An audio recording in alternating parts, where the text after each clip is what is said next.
Hey, how's it going?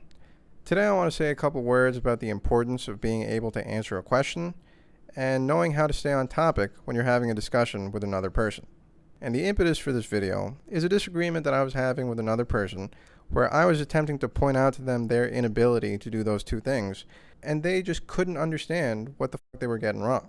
So to give you an example, I would ask the person a question like, hey, what is the climate like in the Middle East? And then they would respond by saying, the weather in Riyadh right now is very cold. And this pattern would keep repeating itself over and over again, where I asked them a very simple and a very specific question, and then they repeatedly fail to grapple with the substance of the question and just effectively evade it. And that shit really fucking annoyed me. I was like, bro, what the fuck are you doing? This is totally wrong. Like, why are you answering the question in this way?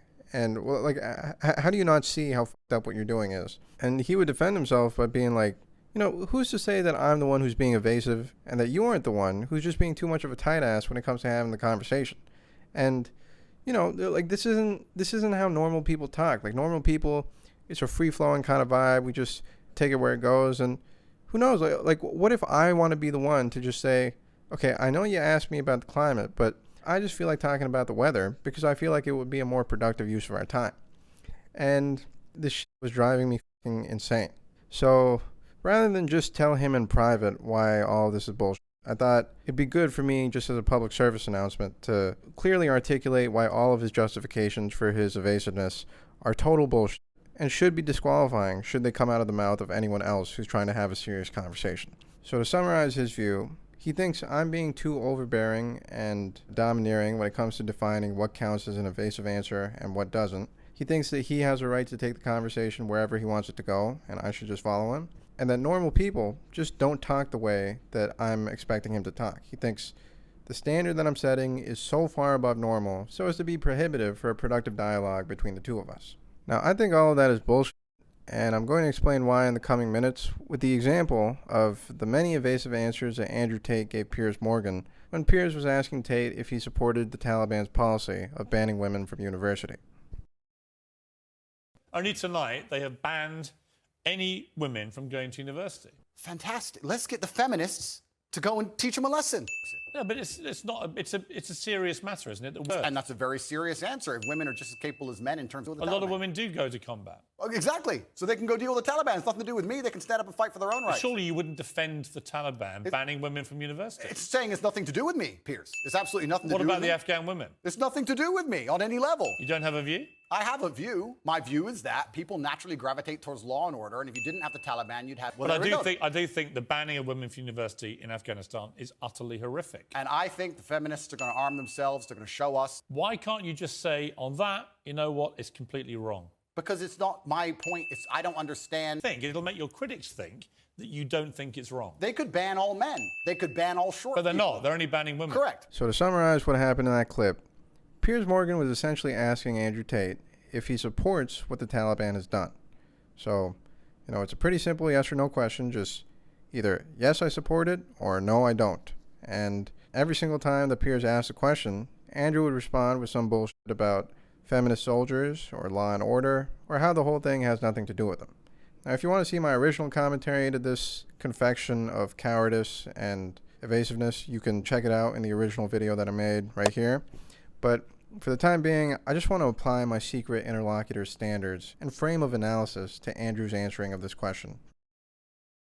So if you'll recall, the objection that the person I'm talking with raised against my calling him evasive was that I'm in no real position to say, objectively, what's evasive and what isn't. And I think this is bullshit because the litmus test that I use to decide whether or not someone's being evasive has nothing to do with my politics or ethics or conception of morality or like any other factor that would confound my judgment on that issue. It's literally just a person asks a fucking question and I'm just checking to see if the answer deals with the substance of that question. So here's how I would test it in Tate's case here, right? Like the question is, do you support what the Taliban has done? And then the answer that Tate gives is, I think the Taliban bring about law and order. Now, immediately, this sets off alarm bells in my head because it's just not an answer to the question. The question was not, do you think the Taliban brings about law and order?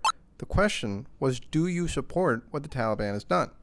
And in my heart of hearts, in all sincerity, I don't feel like I'm imposing an irrational or overbearing or domineering standard of relevance when I say that that answer was evasive. It's clear as day that that was not an answer to the question that Piers asked.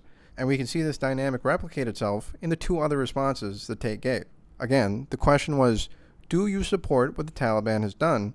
And then Tate goes, the feminist soldiers can go in there and take care of it themselves. Not an answer to the question. The question was not, can the feminist soldiers go in there and take care of it themselves? It was, do you support what the Taliban has done? And again, I hate to be so redundant, but the question was, do you support what the Taliban has done? And then he responds by saying, it has nothing to do with me. The question was not, does it have something to do with you? The question was, do you support what the Taliban has done? So I rest my case for why I'm not being a tight ass and biased in my judgment of what's evasive and what isn't.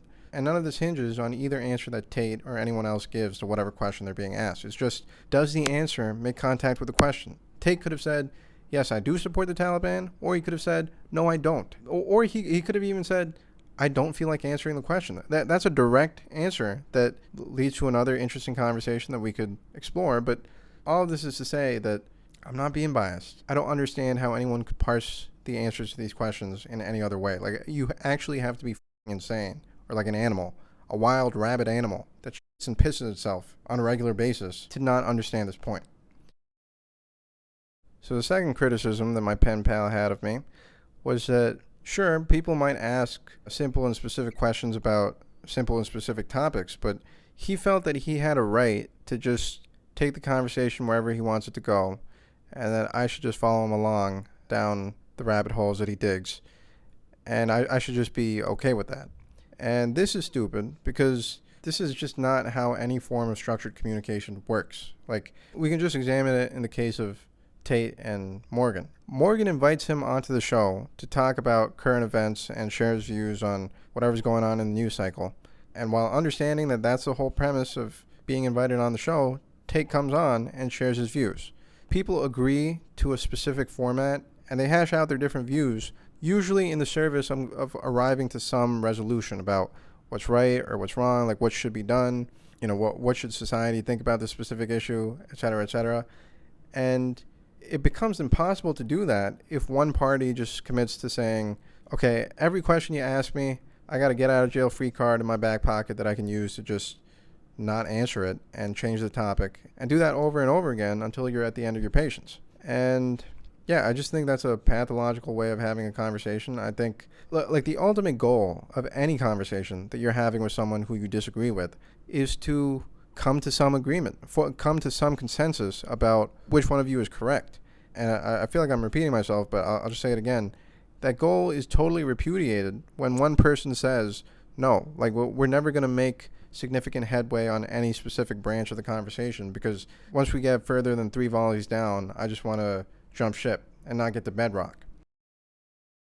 And the third criticism he had of me was that this is just not how normal people talk. Normal people have free-flowing conversations, and they don't treat it like it's a reading comprehension test. And of all the issues that he had with what I was saying, I think this one is the most accurate and the most indicative of why this is such a huge fucking problem, right? Like, you can't have a functioning society where everyone who communicates with everyone else just does it on in the most haphazard and careless way, where they're paying no attention to the content of what's being said, and all their responses are essentially just based off what they think fits with the vibe. And yeah, there has to be some semantic processing that happens in their mind and that allows them to produce a coherent answer in response to what you've said. And if there isn't that, if that's not there, then we're all f***ed, okay? That's the end of conversation. There is no conversation to be had if you can't give me a clear, direct, and relevant answer to my question. Like, if it is the case that most normal people don't talk like this, then that is a dysfunctional norm that we should all work to change. We should want to live in a world where it is abnormal to not know how to answer a fucking question. And going through this ordeal has just made me appreciate so much more my elementary school education, and the reading comprehension quizzes that we used to take, because like at the time when we were taking them, I used to think this shit is fucking stupid. How the fuck are niggas not getting this? Like, this is easy. You know, if I read a sentence like, the brown dog is in the big red house, and then there's a multiple choice question on which red house the dog is in, and the options are the big one, the luxurious one, the simple one, or the small one. I used to think this is a stupid question. We shouldn't waste our time teaching kids like this basic literacy type shit. Like, we get it, you know, but now that I'm an adult, after 24 years on this earth, I finally get it. I think that shit was actually really fucking important, and a lot of you niggas really got to go back, okay? You got to go back to kindergarten and first grade and second grade and just brush up on the fundamentals of reading comprehension, semantic consciousness, literacy, and get your fucking shit together, because this is insanity. We can't have a civilization if this is how everybody argues with everyone else. So, yeah, I'm at my wit's end. I'm at the end of my patience. It's so disappointing and so just fucking sad. It's sad, the state that we are in. And yeah, that's basically all I have to say about it. Like and subscribe if you fuck with the vibe. Thanks for watching. See you later. Have a good one. Bye-bye.